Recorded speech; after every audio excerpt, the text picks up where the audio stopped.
solutions pour éviter d'utiliser des produits phytosanitaires. Donc, ce genre d'outil qui s'appelle la grenillette, donc on peut le voir.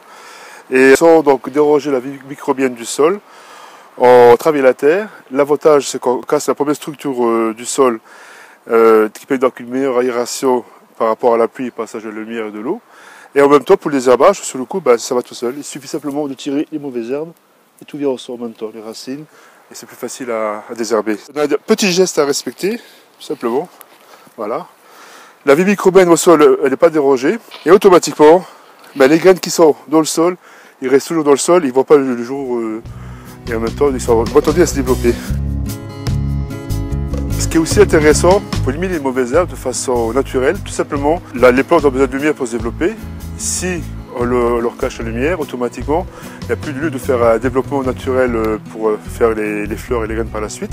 Donc sous une surface comme ça qui est pleine de mauvaises herbes avec des orties, des ronces et des graminées, je vais en faire un gazon ou mieux planter des légumes ou des fleurs. Il y a l'opération mécanique mais qui est fastidieuse aussi.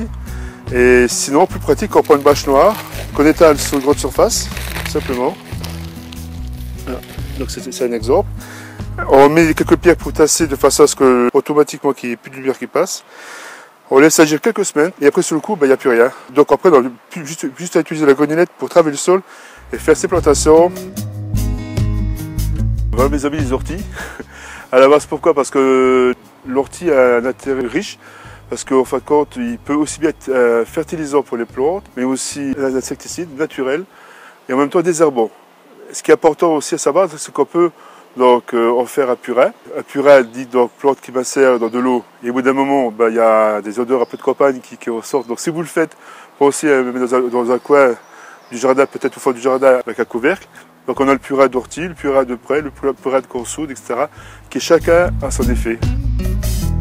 Et c'est un principe tout simple pour éviter de prendre des produits phytosanitaires. Si on a des plantes un peu dominatrices comme le liseran, le fait de chaque fois donc déstabiliser la plante tout simplement en la binant avec ce genre d'outil. On laisse simplement la plante comme ça au niveau du sol. Quand il fait très chaud par exemple en été, l'avantage c'est que la chaleur grille la plante. Et le fait de chaque fois intervenir sur cette plante, à force donc on perturbe le cycle de la plante. Si au bout d'un moment elle s'épuise, elle disparaît. Il existe aussi une forme sympa et intéressante de ne pas utiliser des produits phytosanitaires, en outre contre les mauvaises herbes, c'est le paillage au sol. Donc il existe plusieurs principes de paillage au sol. Le plus simple, le plus économique, c'est les tonnes de gazon, tout simplement. Ensuite, les broyats de jardin, donc en outre les branches et les feuilles, qui font un tapis, ça fait un paillage naturel qui se décompose et qui nourrit le sol. Ensuite, on a le paillage issu d'élagage, donc on récupère les branches qu'on passe au broyeur. Et ensuite, ce principe aussi qui est un peu plus commercialisé, c'est les écorces de pin. Une bonne couche, entre 8 à 10 cm d'écorce de pin, mais c'est radical, ça marche bien. Ce qui est bien, c'est de prendre des plantes couvre-sol, c'est-à-dire que ça envahit une partie du sol, en outre le lierre par exemple, et automatiquement ça empêche la mauvaise herbe de pousser parce qu'elle cache la lumière pour les mauvaises herbes. C'est le même principe du paillage, sauf que là c'est à partir de plantes.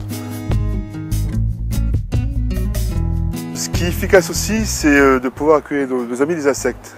Donc on a des insectes prédateurs, comme l'araignée bien sûr, mais comme l'abeille, comme la coccinelle, comme le chrysope, comme le forficule, donc le pince-oreille. Et elle trouve plein de solutions pour les accueillir. L'abeille a un rôle important parce que donc elle pollinise les plantes, elle va de fleur en fleur à chaque fois. Donc l'abeille en soi donc un rôle très important pour nous, pour la nature. Et ça marche ici du fait qu'il n'y a pas de produits utilisés sur le coup. Donc c'est naturel, donc on y retrouve non seulement des abeilles qui ont un rôle important, des insectes, mais aussi des lézards, mais pas aussi des libellules. Chacun a son rôle. Ce qui est intéressant aussi, c'est d'avoir aussi des plantes qui attirent les insectes, qui attirent d'autres insectes en même temps qui sont prédateurs. On fait que sur le coup, donc on fixe justement un espace bien précis des insectes qui ont tendance à déranger, comme le puceron, mais en même temps, automatiquement, ça attire des insectes comme la chrysope ou le coccinelle qui mangent du puceron. Donc on a la plante idéale, c'est la capucine qui est magnifique.